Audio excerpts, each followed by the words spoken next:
다 같이 읽겠습니다. 외식하는 자여, 먼저 내 눈 속에서 들보를 빼어라.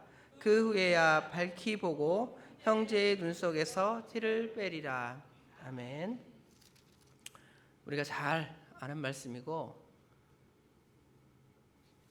많이 들은 말씀이지만 많이 순종하지 못하는 말씀입니다. 자, 제목은 오늘 본문의 말씀을 통해서 비판하지 말라라는 제목으로 하나님의 말씀을 전하도록 하겠습니다. 비판하지 말라. 비판한다라는 말은 무언가를 평가하거나 분석하는 것을 의미합니다.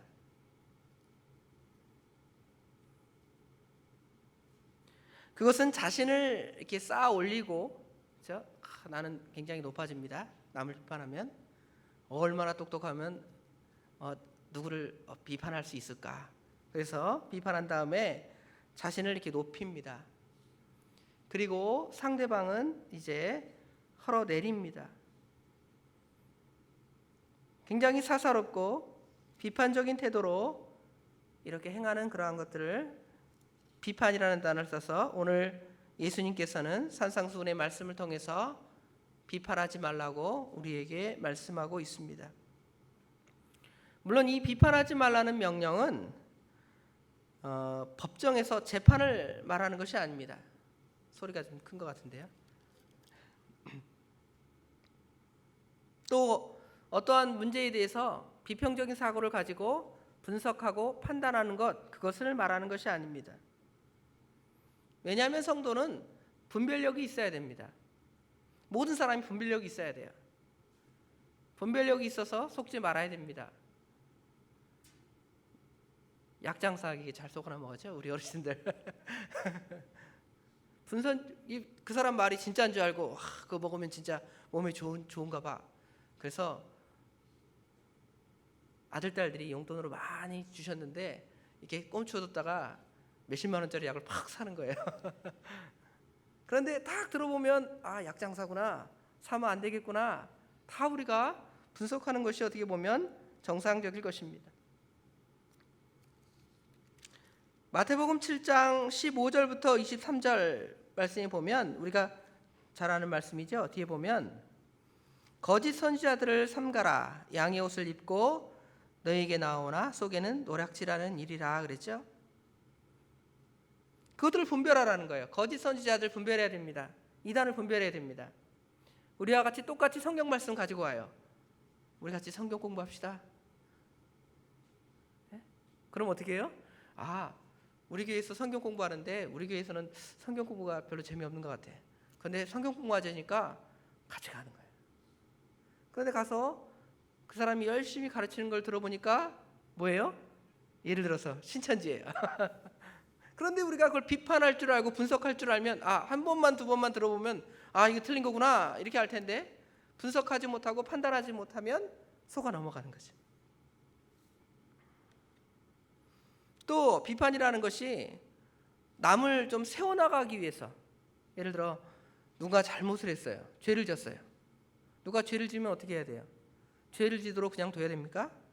마태복음 18장 15절에 보면 권면하라는 거예요. 어떤 성도가 죄를 짓고 잘못하면 그 성도를 말로써 이렇게 권면하는 겁니다. 아무개 성도님, 하나님 말씀에는 그것이 분명히 죄라 그랬으니까 하지 말아야 됩니다. 하고 우리 교회 어른들이 가서 권면할 수가 있습니다. 이런 것을 우리가 비판이라고 하지 않습니다. 심지어 교회에서는 권징이라는 것을 하는데요. 교회에서 잘못하면 권징을 합니다. 개혁교회의 참된 표징으로 3가지 원리를 말했는데요. 하나님 말씀이 선포돼야 돼요. 하나님 말씀이 선포되지 않으면 개혁교회가 아닙니다. 말씀이 중심이에요. 강대상이 제일 위에 있고 가운데 있는 이유가 그 강대상에서 하나님 말씀이 선포되기 때문입니다. 그런데 하나님 말씀을 약화시키려고 자꾸 강대상 옆으로 옮기는 거예요. 저 구석에 옮겨놓고 여기서 우리 연극하고 음악하고 합시다. 열린 예배라고 하는데 그런 형태가 되는 이유가 바로 이 말씀, 이것의 중요성을 자꾸 깎아내리기 때문입니다. 두 번째로는 교회에서는 올바른 성례를 시행하죠. 성찬, 세례를 다 이렇게 잘 행합니다. 그 두 가지로만 온전한 교회가 되는 것이 아니라 참된 교회가 되려면 권징을 시행해야 됩니다. 교회에서 누룩을 제거해야 돼요. 누룩을 제거하지 않으면 교회가 다 부패한다 그랬죠. 고린도전서 5장에 보면 성도들 간에 큰 죄악이 있었습니다. 그 죄악이 있는 그 성도가 교회에서 아마 유력자였던 것 같아요. 그렇죠? 그러니까 그 사람을 어떻게 처리하지 못하는 겁니다. 그러니까 바울 사도가 편지를 써서 누룩을 제거하라 그랬잖아요. 그 누룩이 온 통에 퍼지느니라. 그 죄가 당연하게 교회 안에 그대로 두면 그것을 교회에서 행해도 되는 줄 알고 그렇게 행한다는 것이죠. 지금 말하는 이러한 것들, 아까 말한 대로 이단을 판단하는 거, 분별하는 거, 또는 말씀을 통해서 건면해주고 잘못하는 걸 지적해주는 거, 그렇죠? 그다음에 잘못하는 사람들을 교회에서 그 죄를 내어쫓는 것, 그렇죠? 사람을 미워하는 것이 아니라 죄를 미워서 내어쫓는 것, 이런 것들은 비판이라고 하지 않습니다. 그렇죠? 그것은 정당하고 옳은 것이고 당연히 교회에서 행할 일들입니다. 그런데 그런 것들이 아니라, 그렇죠? 어떤 것들을 해요? 남을 비난하고 정죄하고 욕하고, 그렇게 해서 그렇게 하니까 나는 어떻게 돼요? 나는 훌륭한 사람이에요. 상대방은 못난 사람, 나는 훌륭한 사람.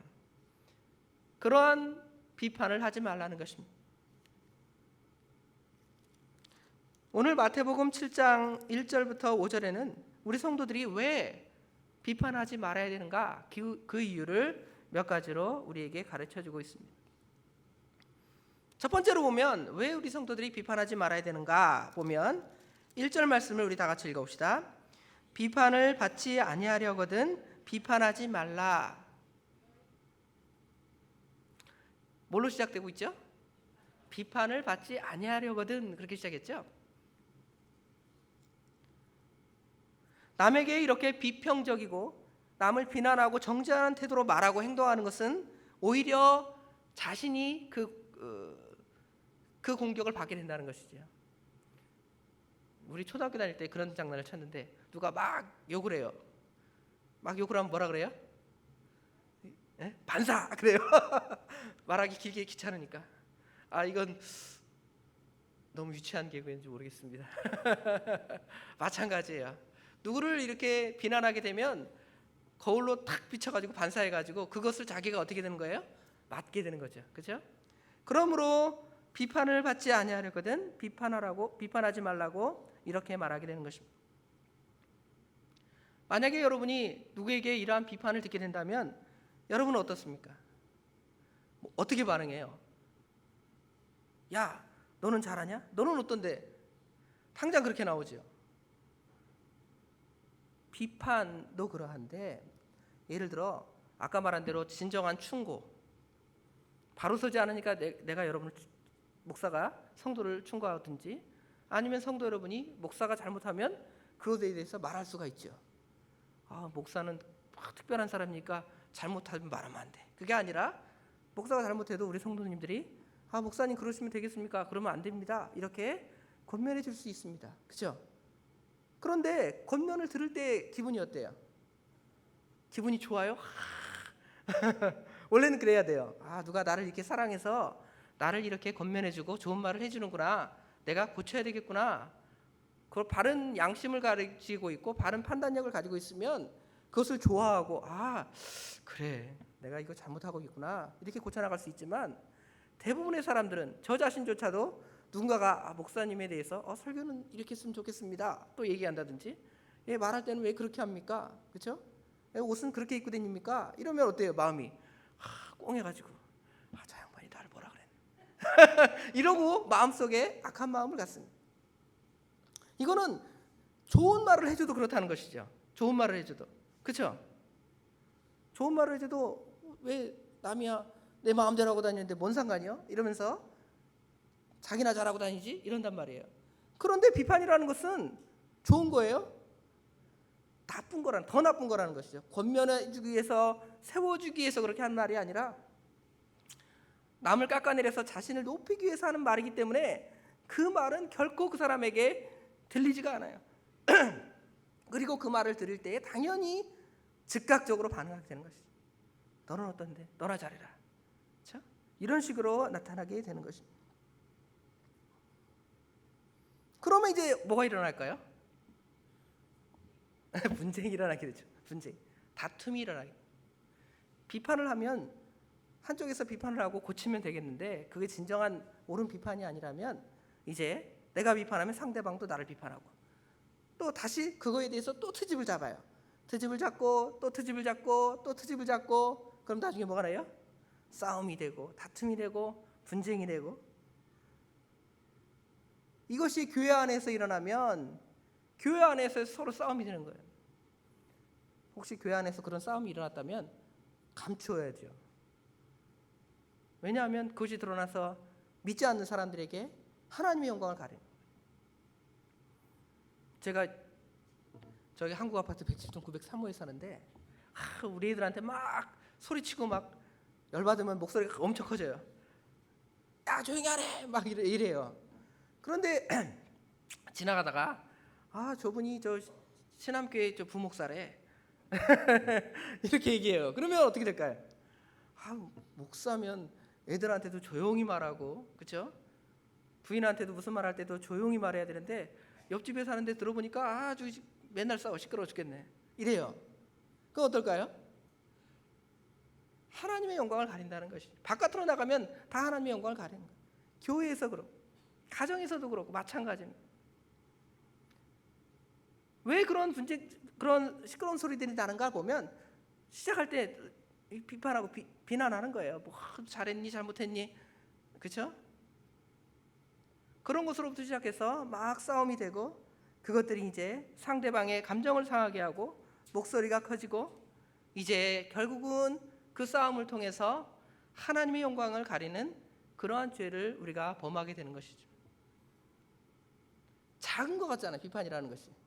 그러나 더 커져서 하나님의 영광을 가리는 그러한 큰 죄를 범할 수 있다는 것을 우리가 알아야 됩니다.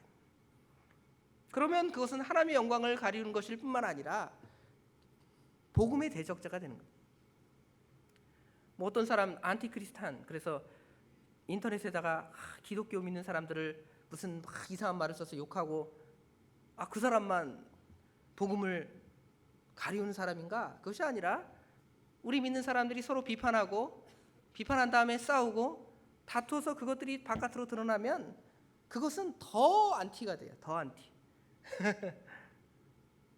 그런 믿지 않는 사람들이 대적하면 그 사람들은 원래 반대하는 사람들이니까 반대하나 보다. 그렇지. 이렇게 얘기하고 넘어가지만 우리가 그런 악을 바깥으로 드러내면 사람들이 교회는 그렇게 싸우고 다투고 시끄러운 곳이구나. 그 교회 가서 뭐 하느냐. 차라리 조용히 살지. 이런 악한 마음을 가질 수가 있습니다. 그러므로 복음의 대적자가 되는 거예요. 두 번째로 우리가 왜 비판을 하지 말아야 되냐면 2절 말씀을 한번 읽어보겠습니다. 너희가 비판하는 그 비판으로 너희가 비판을 받을 것이요 너희가 헤아리는 그 헤아림으로 너희가 헤아림을 받을 것이니라. 여기 비판과 헤아림,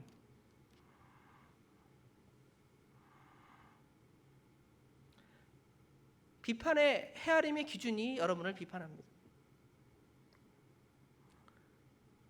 자, 우리 성도 여러분이 누군가를 비난했다고 생각합시다. 누가 어쨌더라. 저도 잘해요. 성도 여러분만 잘하는 것이 아니라 회개하는 마음으로 하는 거니까 이해하시기 바랍니다. 그렇죠? 그럴 때 뭐 갖고 비난하죠? 기준이 뭐예요? 기준. 우리 상식 갖고 하지만 그런데 나는 뭘 갖고 한다고 생각을 하는 거예요. 머릿속에는 성경 말씀 갖고 한다고 생각했잖아요. 나는 성경 말씀에 비춰보니까 우리 아무개 누구는 성경 말씀을 그렇게 어기고 그런 죄를 짓고 있어. 그렇죠? 그 기준은 분명히 성경 말씀인데, 성경 말씀이 기준인데 그 기준을 가지고 남을 헤아리고 남을 여기 보면 헤아린다, 비판한다 그랬죠? 야고보서에 보면 이에 대한 이야기들이 많이 나와요. 야고보서 2장 같이 읽어봅시다.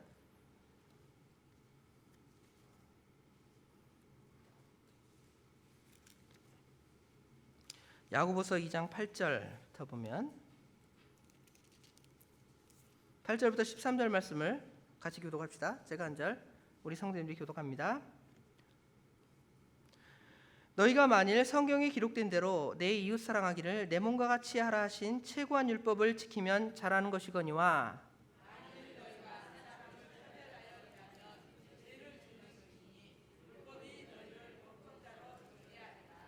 누구든지 온 율법을 지키다가 하나를 범하면 모두를 범한 자가 되나니,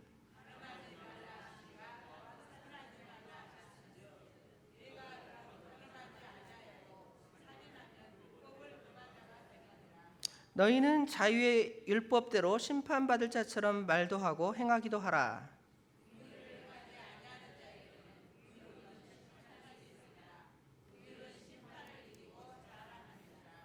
율법은 이와 같이 우리를 판단하고 정죄합니다. 아무도 율법을 남을 판단한다고 율법은 남을 판단한다고 말하지 않습니다. 율법은 자기를 판단한다고 말씀하고 있습니다. 그런데 그 율법 하나님 말씀을 가지고 우리가 남을 측량하고 판단하고 잘하네 잘못하네, 뭐 50점이네 100점이네 30점이네 그러고 있어요. 얼마나 하나님 앞에 악한 것입니까? 또 야고보서 1장 22절 23절에 보면 너희는 말씀을 행하는 자가 되고 듣기만 하여 자신을 속이는 자가 되지 말라. 누구든지 말씀을 듣고 행하지 아니하면 그는 거울로 자기 생긴 얼굴을 보는 사람과 같아서 제 자신을 보고 가서 그 모습이 어떠했는지를 곧 잊어버리거니와, 자유하게 하는 온전한 율법을 들여다보고 있는 자는 듣고 잊어버리는 자가 아니요 실천하는 자니 이 사람은 그 행한 일에 복을 받으리라 그랬습니다. 성경 말씀은 거울입니다. 거울로 넥타이가 잘 찾았나? 전에는 거울 보고 해야 되는데 이게 삐뚤어졌으면 누가 목사님 삐뚤어졌습니다 막 얘기할 텐데 저 앞에 모니터가 딱 나와서 머리 스타일이 어떤지 좀 머리 좀 깎아야 되겠습니다 이러잖아요, 그죠? 이렇게 보는데 하나님 말씀은 저 모니터 같아서 자신을 딱 보는 것입니다. 지금 얼굴이 제대로 되는지 보는 거예요. 모니터로 자기 얼굴 보지 않고 남의 얼굴만 보고 있어요. 그죠? 여기 딱 앞에 서서 자기는 여기다 시커멓게 여기다 막 세수도 안 해갖고 이러고 하나님 말씀 전하면서 저기 우리 아무개 집사님 졸고 계시네. 뭐 아무개 집사님 말씀도 안 듣고 뭐 하시나 뭐 이러면서 판단한다는 것이. 그렇죠? 거울로 자기를 보시기 바랍니다. 말씀으로 자기를 보시기 바랍니다. 그러면 우리가 그러한 죄를 범할 수가 없다는 것이죠. 야고보서 4장 11절 12절에도 형제들아 서로 비방하지 말라. 형제를 비방하는 자나 형제를 판단하는 자는 곧 율법을 비방하고 율법을 판단하는 것이라. 내가 만일 율법을 판단하면 율법의 준행자가 아니요 재판관이로다.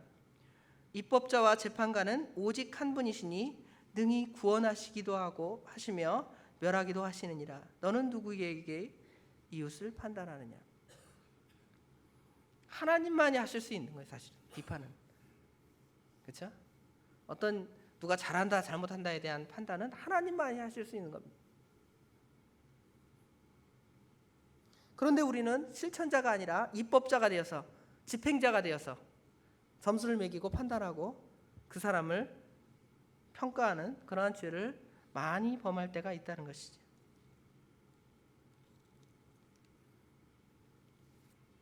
세 번째로 우리가 비판하지 말아야 될 이유는 우리의 비판이 굉장히 허술하다는 것이죠. 치밀하게 분석했습니다. 치밀하게 분석해서 뭔가를 쫙 답변을 줬는데 답이 어때요? 100점짜리가 못 돼요. 세상 표현에 내가 하면 로맨스, 남이 하면 불륜 그러잖아요. 이런 것처럼 오늘 3절과 4절 말씀에 돌아가면 상대방의 잘못과 자기의 잘못을 비교해 보라는 것이죠. 여기 3절 4절에 보면 어찌하여, 오늘 본문입니다. 어찌하여 형제 눈 속에 있는 티는 보고 내 눈 속에 있는 들보는 깨닫지 못하느냐. 보라, 내 눈 속에 들보가 있는데 어찌하여 형제에게 말하기를 나로 내 눈 속에 있는 티를 빼게 하라 하겠느냐. 두 가지가 비교되고 있죠. 내 눈 속에 있는 들보, 남의 눈 속에 있는 티. 영어 단어는 뭐라고 되어 있냐면 티는 가시라 그러지. 뭐 생선가시든지 아니면 뭐 찔려가지고 손에 가시 묻힌 거 있죠. 내 눈으로 안 보여갖고 뽑기도 힘든 거, 그죠? 그 다음에 들보라는 것은 널판지, 그 다음에 기둥, 이런 것들을 들보라는 단어로 영어를 사용하고 있습니다. 비교가 가야 안 되잖아요, 그렇죠? 티나 가시나 들보나 널판지나 기둥, 이런 것들을 비교하면 우리가 감히 판단할 수가 없는 거죠. 성경에는 아예 가르치지도 말고 훈계하지도 말라 그렇게 말하지 않습니다. 여기 뒤에 보면 5절 보면 외식하는 자여 먼저 내 눈 속에 있는 들보를 빼어라. 그 후에야 밝히 보고 형제 눈 속에 있는 티를 빼리라. 말은 할 수가 있다는 것이죠. 말은 할 수가 있는데 먼저 자기 것을 다 뽑아버린 다음에 이제 나는 깨끗한 사람이 됐으면 상대방이 이렇다 저렇다 말할 수가 있다는 것이죠. 자기는 여전히 가운데에 들보를 받고 있고 상대방에게 티를 빼지 않느냐라고 계속적으로 우리가 정죄를 하고 있을 때가 많이 있다는 것입니다.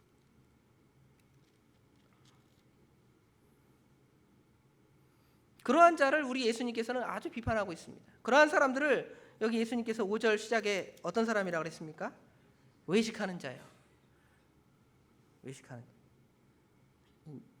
외식이라는 말이 좀 그런데 위선자요. 위선자라는 말 알죠? 위선 떨고 있다. 가십 떨고 있다. 그러죠. 진짜 속은 악하면서 겉으로는 깨끗한 척, 착한 척, 예쁜 척, 그렇죠? 똑똑한 척, 잘난 척. 사실은 별로 아닌데 우리 주님께서는 그렇게 말하고 있는 거예요. 내 죄는 자꾸 숨기고 작게 말하고 남의 죄는 이렇게 부각을 시키는 것입니다. 나를 측량하는 자는 1mm짜리를 1cm로, 그렇죠? 남을 측량하는 것은 아주 작은 1mm짜리가 한 1cm나 된다 그렇게 말하고요. 내가 잘못하는 것은 한 1mm짜리를 갖다가 뭐라 그래요? 한 1cm나 되나 이렇게 말한다는 것이. 말씀의 자는 공정해서 1cm는 1cm고 1mm는 1mm잖아요, 그렇죠?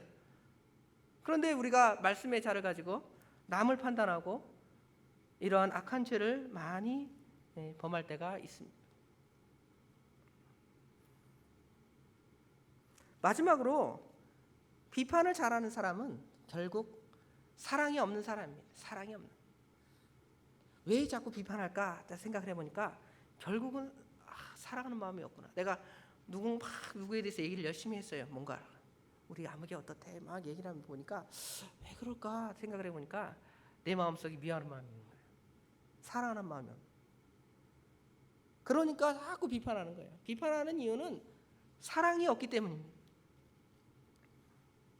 우리 주님은 사랑이 풍성하시면서 사랑을 우리에게 주러 오셨습니다.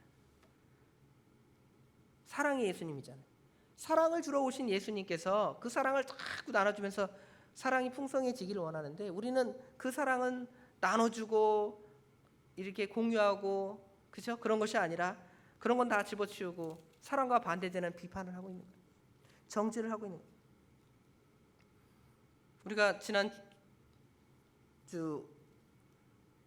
저지난주 오후에 마태복음 누가복음 배우는데 예수님께서 그 레위, 그렇죠? 마태복음의 저자인 마태의 세리장의 집에 가서 같이 이제 식사를 하고 또 그를 불러서 예수님의 제자를 삼았습니다. 그럴 때 그 예수님의 행동에 대해서 정죄하는 사람이 있죠. 누가 정죄했죠? 바리새인들과 서기관들은 말합니다. 당신의 스승은 왜 저런 죄인들과 같이 밥을 먹고 그들과 교제하느냐? 세리들은 아주 악한 사람으로 취급받는 사람들이에요. 그런 사람과 왜 같이 밥 먹느냐? 그런 사람과 왜 교제하느냐? 그러면서 예수님을 비난하죠. 예수님의 제자를 같이 덩달아 비난합니다. 그때 우리 주님께서 말씀하시죠. 그렇죠? 의사는 병든 사람에게만 쓸 데 있다. 멀쩡한 사람에게 의사가 필요 없다. 그렇죠? 그다음에 내가 이 땅에 온 목적은 뭐라 그랬습니까? 죄를 불러 회개시키러 왔다 그랬잖아요. 예수님의 이 땅에 오신 목적을 생각할 때 우리가 남을 정죄하고 비판하는 것은 예수님이 이 땅에 오신 목적과 아주 반대되는 거예요.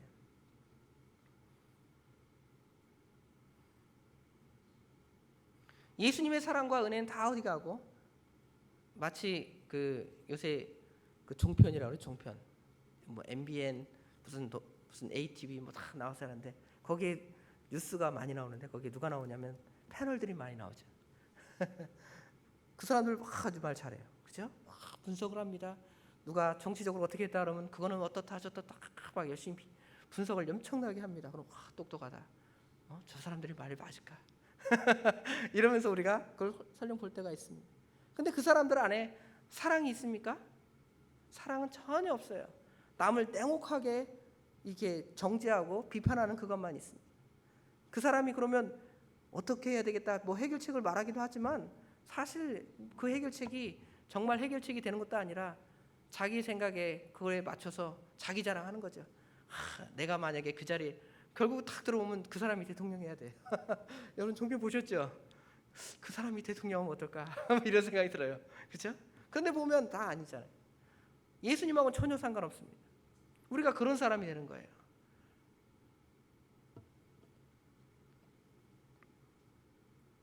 여러분은 어떤 소리 듣고 싶습니까? 그렇게 똑똑하고 잘났구나.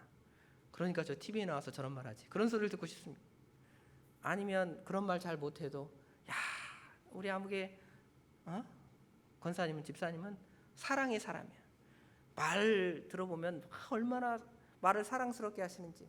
또 얼굴 표정을 보면 늘 웃고 있어갖고 그 아무개 권사님만 보면 기분이 너무너무 좋아. 이런 소리를 우리가 듣고 계시냐. 저도 못 듣습니다. 웃기는 하는데 모르겠습니다. 정말 사랑이 사람이 되고 있는지 아니면 그냥 말로만 겉으로만 그렇게 외식하고 그렇게 표현하고 다니는. 회개해야지. 예수님을 닮아가는 것입니다. 비판하지 않는 것은 결국은 남을 사랑하는 것이고 예수님을 닮아가는 거예요. 오늘 비판하지 말라는 제목으로 여러 가지 말씀을 했습니다. 첫 번째로는 먼저 비판받지 않으려면 비판하지 말라는 거예요. 결국은. 그렇죠? 두 번째로는 비판의 기준은 하나님의 말씀인데 하나님 말씀을 가지고 누구를 판단하라는 거예요? 자신을 판단하라. 그리고 세 번째로는 나에게는 들보가 있고 상대방은 팁밖에 되지 않은 줄 알고 상대방의 죄는 아무것도 아니구나. 먼저 내 죄를 자복하고 회개하자. 이게 세 번째고요. 내가 이렇게 비판하는 거 보니까 결국은 뭐가 없다? 내가 사랑이 없구나. 사랑이 없는 죄를 회개하시고 우리 예수님을 닮아서 우리 예수님을 따라서 사랑이 사람이 되고 그 사랑을 온전히 다 드러낼 수 있는 그러한 우리 성도들이 되기를 원합니다. 기도하겠습니다. 아버지 하나님, 은혜와 사랑을 진심으로 감사합니다. 오늘도 저희들 사랑하여 주셔서 수요일 저녁 예배로 저희들을 불러 모아주시고 세상에 바쁜 일들이 많지만 그것들을 다 접어두게 하시고 하나님께 나와 예배드리며 찬양하며 말씀을 통하여서 우리 자신을 돌아볼 수 있도록 허락하신 거룩하신 아버지 하나님 감사합니다. 비판하지 말라고 가르치면서도 비판을 잘합니다. 마치 굉장한 분석가나 되는 것처럼 아버지 하나님 남을 그렇게 판단하고 정죄했습니다. 용서해 주시옵소서. 사랑이 사람이 되지 못했습니다. 예수님처럼 사랑이 사람이 되어서 사랑을 나눠줘야 되겠는데